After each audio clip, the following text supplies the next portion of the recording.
ওগো, এই হাঁড়িটা একটু এদিক থেকে দাও তো সরিয়ে, ওপাশ থেকে পানি পড়াও শুরু হয়েছে। আজকে তো মনে হচ্ছে আমাদের ঘরটাই একটা চালানি হয়ে গেছে গিন্নি। একদিকে আটকাই তো আরেকটা দিক দিয়ে জল ঢোকে। হাসছো কি করে এসবের মধ্যে? সারা রাত তো ঘুমই হবে না মনে হচ্ছে। এভাবে আর কতদিন চলবে বলো তো? হাসবো না তো কি করব বলো তো, কেঁদে তো আর চাল সরানো যাবে না। তুমি একটু ধৈর্য ধরো, দেখবে সব ঠিক হয়ে যাবে একদিন। সেই কবে থেকে শুনছি ঠিক হয়ে যাবে ঠিক হয়ে যাবে। এবার তো একটু সত্যি সত্যি ঠিক করো। শোনো মাধবী, এই বর্ষা শেষ হওয়ার আগেই আমি নিজের হাতে একটু একটা নতুন ঘর তুলব। আমি তোমাকে কথা দিলাম আজকে রাতে। সত্যি বলছো? এত বড় কথা মুখ ফুটে বলে ফেললে যে। সত্যি বলছি গিন্নি, হাত পা তো সবই আছে আমার, শুধু একটু মনের জোরটাই দরকার ছিল, সেটা তুমি আজকে দিয়ে দিলে। আচ্ছা শোনো, নতুন ঘর তুলতে তো অনেক টাকা পয়সা লাগবে। আমাদের কাছে তো তেমন জমানো টাকাও নেই গো। টাকার কথা এত ভেবো না গিন্নি, হাতে কাজ থাকলে টাকাও আসবে ধীরে ধীরে। আর গ্রামের মানুষও তো পাশে আছে আমাদের। তা ঠিক বলেছো, তবু তো মনটা একটু চিন্তিত থাকেই এত বড় কাজ শুরু করার আগে। চিন্তা করো না, আমি হাটে গিয়ে কিছু ঝুড়ি টুড়ি বিক্রি করব, আর করিম চাচার কাছ থেকেও কিছু সাহায্য পাওয়া যাবে নিশ্চয়ই। তাহলে চলো আজ রাতেই তোমাকে গরম ভাত খাইয়ে দিই। নতুন ঘরের স্বপ্নে পেটে ভরবে না তো? তা ঠিকই বলেছ, স্বপ্ন দিয়ে পেট ভরে না, তবে স্বপ্নটা থাকলে খিদেটাও যেন একটু কম লাগে, বুঝলে গিন্নি? করিম চাচার হাতের কাজ তো পুরো গ্রামে বিখ্যাত, ওনার সাহায্য পেলে ঘরটা আরও মজবুত হবে।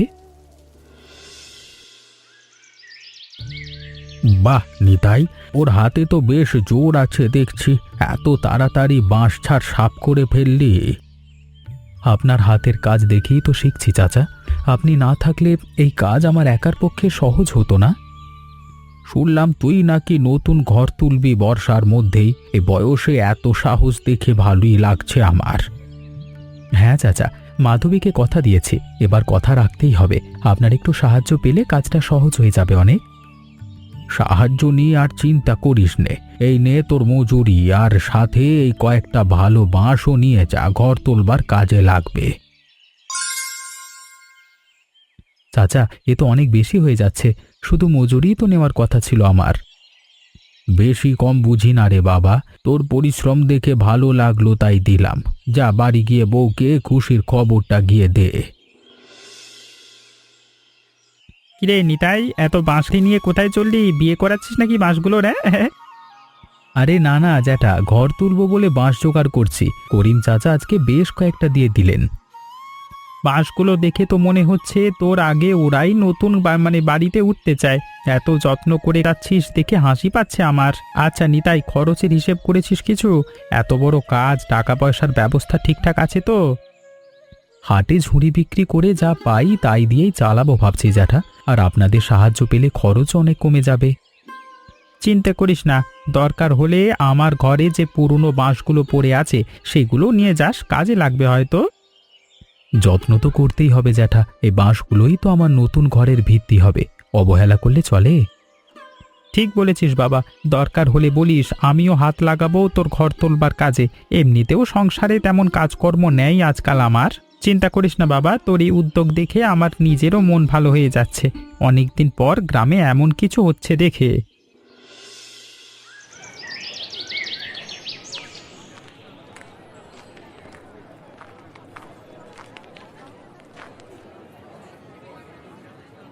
ঝুড়িটার দাম কত রাখছো ভাই? বেশ মজবুত দেখছি তো। 10 টাকা রাখবো দাদা, একদম নিজের হাতে বানানো, দেখুন কত যত্ন করে বোনা প্রতিটা ঝুড়ি। আচ্ছা দাও তাহলে দুটো, বাড়িতে সবজি রাখবার জন্য দরকার ছিল এমন কিছু।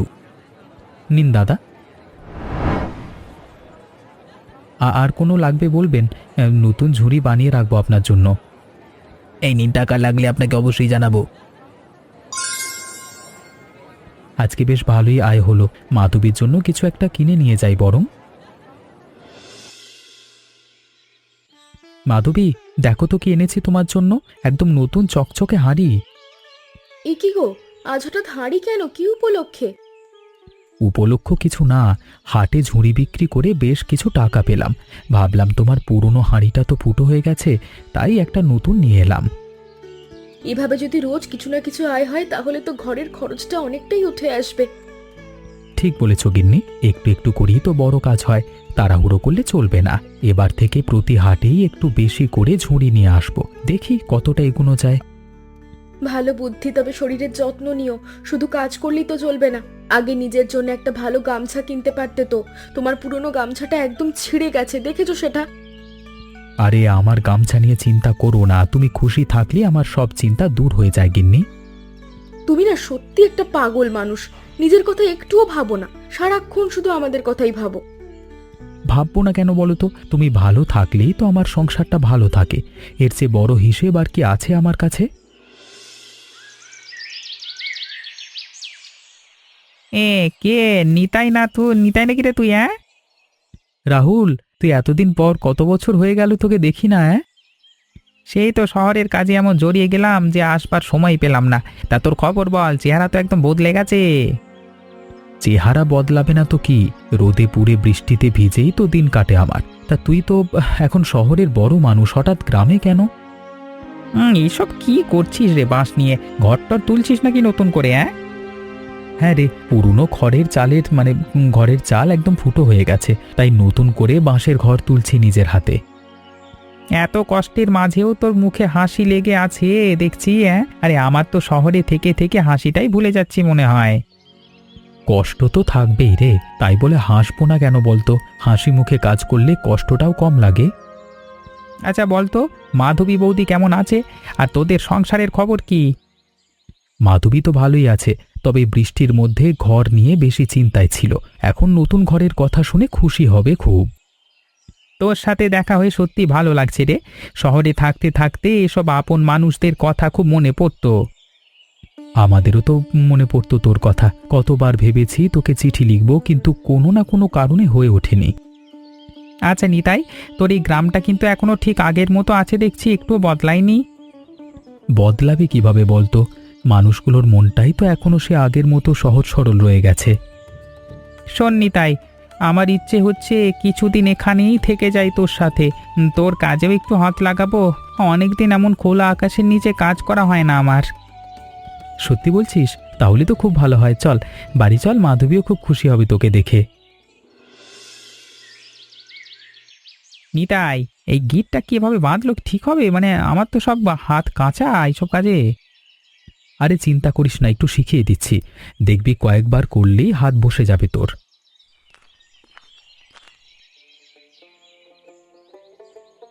নিতাই ভাই, শুনলাম ঘর তুলছো। একলা একলা তো আর এত বড় কাজ হয় না, আমরা এসে গেলাম হাত লাগাতে। আরে হরেন ভাই, তোমরা এসেছো, এ তো আমার সৌভাগ্য। আরে এসো এসো, এই বাঁশগুলো একটু ধরো তো এইদিকে। এত সুন্দর করে বাঁশ কাটা হয়েছে, দেখেই বোঝা যাচ্ছে করিম চাচার হাতের কাজ।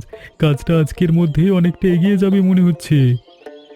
এই কাজটা করতে করতে মনে হচ্ছে হাতের চামড়াই শক্ত হয়ে যাবে আমার। তবে ভালোই লাগছে বলতে হয়। প্রথম প্রথম সবারই এমন লাগে, তবে এই কষ্টের মধ্যেও একটা আনন্দ আছে, নিজের হাতে কিছু গড়ে তোলার আনন্দ। ঠিকই বলেছ নিতাই ভাই, এই যে আমরা সবাই মিলে কাজ করছি, এতেই তো আসল তৃপ্তি। এই খড়গুলো বেশ ভালো হয়েছে দেখছি মাধবী, রোদে শুকোলে চালটা বেশ মজবুত হবে। ঠিক বলেছ বৌদি, তাড়াহুড়ো করলে তো পরে আবার কষ্ট পারবে, ভালো করে শুকিয়ে নেওয়াই ভালো। সেই তো ভালো, গতবার তোমাদের ঘরে হাঁড়ি পাতিল সাজিয়ে রাত কাটাতে হয়েছিল বলে শুনেছিলাম, এসব আর এখন কষ্ট করতে হবে না।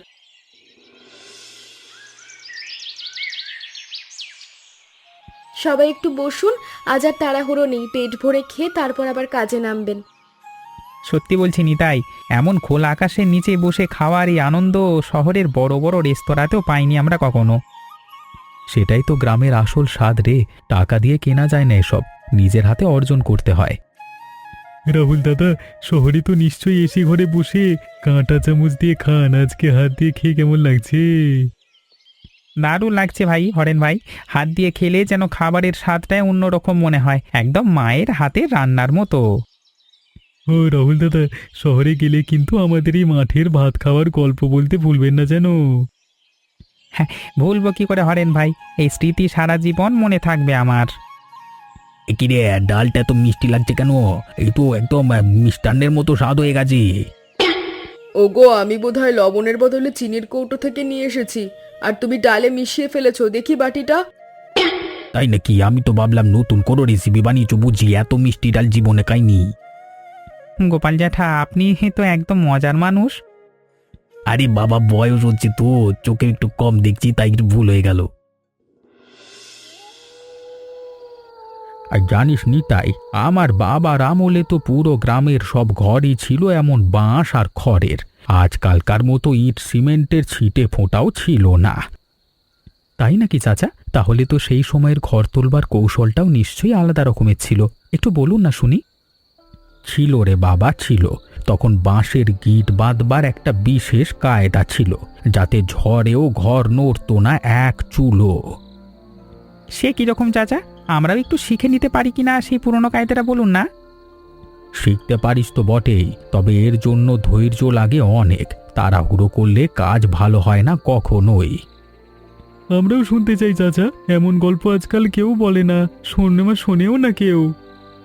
তোরা শুনতে চাইলে বলবো বই কি, এ বয়সে এসব গল্প বলবার মতো মানুষ পাওয়াই তো ভাগ্যের ব্যাপার। চাচা, আপনার মতো মানুষ আজকাল সত্যিই কম দেখা যায়। এত বছরের অভিজ্ঞতা এক জায়গায় জমা করে রেখেছেন আপনি। বাহ চাচা, এই কায়দাটা তো সত্যিই দারুণ। এভাবে বাঁধলে তো গিট আরও শক্ত হবে। শিখে নে ভালো করে, তোর ঘরে এই কায়দাতেই গিট বাঁধবো আমরা, দেখবি বহুকাল টিকবে ঘর।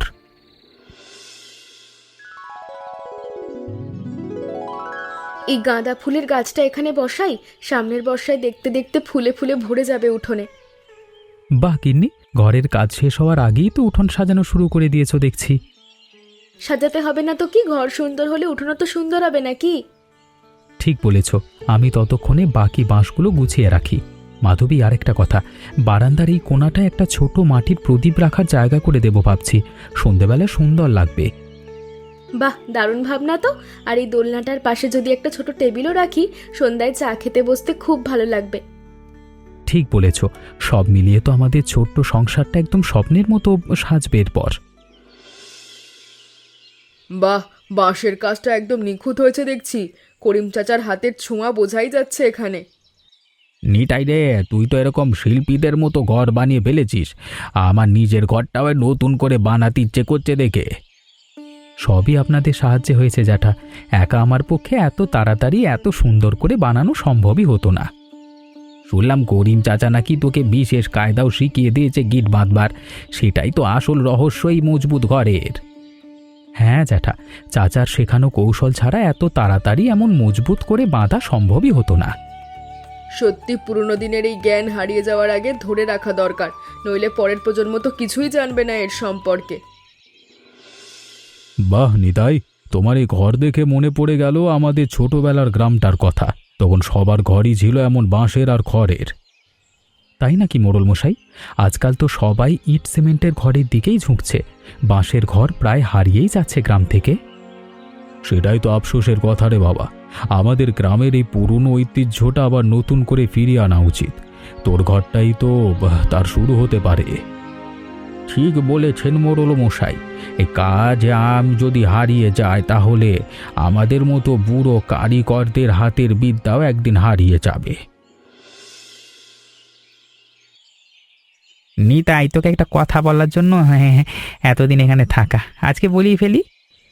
কি কথা রে? এমন গম্ভীর হয়ে বলছিস কেন? সব ঠিক আছে তো? সবই ঠিক আছে, বরং খুব ভালো একটা খবর। শহরে আমি একটা গ্রামীণ ঐতিহ্য উৎসবের আয়োজন করছি, আর তোকে বাঁশের কারিগর হিসেবে সেখানে আমন্ত্রণ জানাতে এসেছি। আমাকে কারিগর হিসেবে? আমি তো শুধু নিজের ঘর তোলবার জন্যই একটু আধটু শিখেছি রে। এতে বড় উৎসবে যাওয়ার মতো দক্ষতা কি আমার আছে? তোর হাতের কাজ দেখছি নিজের চোখে নিতাই, তুই না গেলে উৎসবটা অসম্পূর্ণ থেকে যাবে বলে মনে হচ্ছে আমার। কিন্তু শহরে গিয়ে এত মানুষের সামনে আমি তো কখনো এমন কিছু করিনি, ভয় লাগছে। ভয় পাচ্ছ কেন গো? তোমার হাতের কাজ আজ পুরো গ্রাম দেখে প্রশংসা করছে। শহরের মানুষও দেখুক না তোমার সেই ক্ষমতা। তুমি সত্যি মনে করো আমার যাওয়া উচিত? আমি তো একদম সাধারণ মানুষ, ওখানে গিয়ে যদি কিছু না পারি? তুমি সাধারণ নও গো, তোমার হাতে তো জাদু আছে, সেটা আমিও জানি। তুমি না বুঝলেও আমি ঠিক বুঝি। যাও, তোমার হাতের কাজ সবাই দেখুক। আচ্ছা রাহুল, ওখানে গিয়ে আমাকে ঠিক কি করতে হবে বলো তো? একটু বুঝিয়ে বলো আগে থেকেই। তেমন কিছু না, কঠিন কিছু না, শুধু মানুষের সামনে বাঁশের কাজ দেখাবি আর কেউ শিখতে চাইলে একটু শিখিয়ে দিবি এই তো। আচ্ছা, তাহলে তো মনে হচ্ছে পারবই। এখানে যেভাবে সবাইকে শেখাচ্ছি ওখানেও সেভাবেই করব। ঠিক বলেছ, তুমি যা করো মন দিয়ে করো, তাই সবসময় ফল ভালো হয়। দেখুন, এভাবে প্রথমে বাঁশের সরু ফালিগুলো একটার উপর একটা বসাতে হয়, তারপর ধীরে ধীরে বুনতে হয় চারপাশ দিয়ে। এ তো দেখতে সহজ মনে হলেও হাতে করতে গেলে বেশ কঠিন লাগছে নিতাই ভাই। প্রথমবার সবারই এমন লাগে হরেন ভাই, আমারও প্রথম দিকে হাত কেটে ছড়ে যেত এসব করতে গিয়ে। ধীরে ধীরে অভ্যস্ত হয়ে গেছি। দেখলি নিতাই, তুই একদিন যা শিখেছিলিস আজকে সেটাই আবার অন্যদের শেখাচ্ছিস। এর চেয়ে বড় আনন্দ আর কি হতে পারে একজন কারিগরের কাছে। সবই আপনার শেখানো চাচা, আপনি না শেখালে আমি নিজেও তো এসব জানতাম না। শেখার আনন্দটাই সবচেয়ে বড় সম্পদ রে বাবা। টাকা পয়সা তো আসে যায়, কিন্তু হাতের বিদ্যা কখনো হারায় না। প্রজন্মের পর প্রজন্ম এভাবেই বেঁচে থাকে। চাচা ঠিকই বলেছেন, আজকে আমরা যা শিখছি এটাই একদিন আমাদের ছেলে মেয়েদের শেখাবো। এভাবেই তো ঐতিহ্য বেঁচে থাকে। সবাই একটু বেশি করে নিন, আজ আমাদের নতুন ঘরে প্রথম ভোজ, একদম পেট ভরে খেতে হবে সবাইকে। রান্নাটা দারুণ হয়েছে মাধবী, ইলিশের পদটা তো অসাধারণ, রেসিপিটা একদিন শিখিয়ে দিও তো। আজকের এই বৃষ্টির শব্দটা কি যেন সুন্দর লাগছে রে। আগে তো বৃষ্টি মানিয়েছিল ভয়, আজকে আছে আনন্দের। ঠিক বলেছেন জ্যাঠা, এই ঘরে এখন আর বৃষ্টি ভয়ের কারণ না, বরং শান্তির শব্দ হয়ে বাজে কানে। নিতাই রে, তুই তো রাতারাতি একদম গ্রামের গর্ব হয়ে উঠলি। কে ভেবেছিল এমন হবে? সবই আপনাদের আশীর্বাদ জ্যাঠা, একা আমার কৃতিত্ব বলতে কিছু নেই এখানে। সবাই মিলেই তো এই আনন্দ তৈরি করেছি আমরা। ঠিক বলেছিস বাবা, এই যে সবাই মিলে একসাথে থাকবার আনন্দ, এটাই তো আসল সম্পদ। বাকি সব তো পরের কথা। আমার জীবনে অনেক ঘর বানিয়েছি রে বাবা, কিন্তু এই ঘরটার মধ্যে যে আনন্দ দেখছি এমনটা আগে কখনো দেখিনি। সেটাই তো, পুরো গ্রাম মিলে বানানো একটা ঘর, প্রতিটা বাঁশে যেন সবার হাতের ছোঁয়া লেগে আছে। আজকের এই সন্ধেটা যেন থমকে থাকুক এভাবে, এমন আনন্দের দিন বারবার আসে না জীবনে। ঠিক বলেছ বৌদি, এই মুহূর্তটা আমি সারা জীবন মনে রাখবো। নিতাই, তোকে একটা দারুণ খবর দেওয়ার আছে। এই মাত্র শহর থেকে ফোন এলো। কি খবর রে? এই সন্ধেবেলা আবার কি হলো? শহরের মানুষজন এখন গ্রামের বাঁশের ঘরের সৌন্দর্য জানতে খুব আগ্রহী হয়ে উঠেছে। আমার উৎসবের খবর শুনেই অনেকে যোগাযোগ করছে তোর কাজ দেখবার জন্য। সত্যি বলছিস? আমার মতো একজন সাধারণ কারিগরের কাজ নিয়ে শহরের মানুষ আগ্রহী হবে ভাবতেই পাচ্ছি না। সাধারণ ভাবিস না নিজেকে, আর তোর হাতের কাজ অসাধারণ, এবার পুরো দুনিয়া সেটা দেখবে। শুনলে গো, তোমার পরিশ্রমের দাম এবার সবাই বুঝবে। আমি তো প্রথম থেকেই জানতাম তুমি একদিন ঠিক এভাবেই এগিয়ে যাবে। শোনো তো, বাইরে কি প্রবল বৃষ্টি হচ্ছে, অথচ ভেতরে এক ফোঁটাও পানি পড়ছে না। বিশ্বাসই হচ্ছে না আমার। বিশ্বাস করো গিন্নি, এই ঘরের প্রতিটা বাঁশ প্রতিটা খড় যত্ন করে বসানো, তাই আজকে আমাদের আর ভয় নাই বৃষ্টিকে। মনে আছে সেই রাতের কথা? তুমি যেদিন কথা দিয়েছিলে রাতে ঘর তুলবে, আজ সেটা সত্যি হলো একদম। মনে থাকবে না কেন? সেই রাতের কথাটাই তো আজকে আমাকে এত দূর নিয়ে এলো। তোমার ভরসাটাই আমার আসল শক্তি ছিল।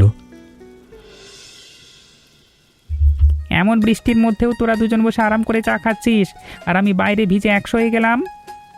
আয় আয়, বস এখানে, তোর জন্য চা রাখাই আছে। কালকে সকালেই তো ফিরে যাচ্ছি শহরে, আজকে শেষ রাতটা একসাথে কাটাই, চল। হ্যাঁ রে, কালকে যেতেই হবে, তবে উৎসবের সময় আবার আসবো, তখন তোকে নিয়েই যাব শহরে। আর হ্যাঁ, এবার এলে খালি হাতে ফিরবে না, আমাদের নতুন ঘর থেকে যেতে হবে এবার। করিম চাচার গোপাল চাচাকেও তো একদিন ডাকতে হবে সন্ধেবেলা। হ্যাঁ গো, সবাইকে নিয়েই তো ঘরটা পূর্ণ হবে, একা একা তো আর সংসার হয় না। ঠিক বলেছিস নিতাই, এই যে এত মানুষের ভালোবাসা তোদের ঘিরে, এটাই তো জীবনের আসল পুঁজি। তুইও তো আমাদের জীবনে অনেক কিছু দিয়ে গেলি রে। এই দোলনা, এই উৎসবের সুযোগ, সব তোরই দেওয়া উপহার।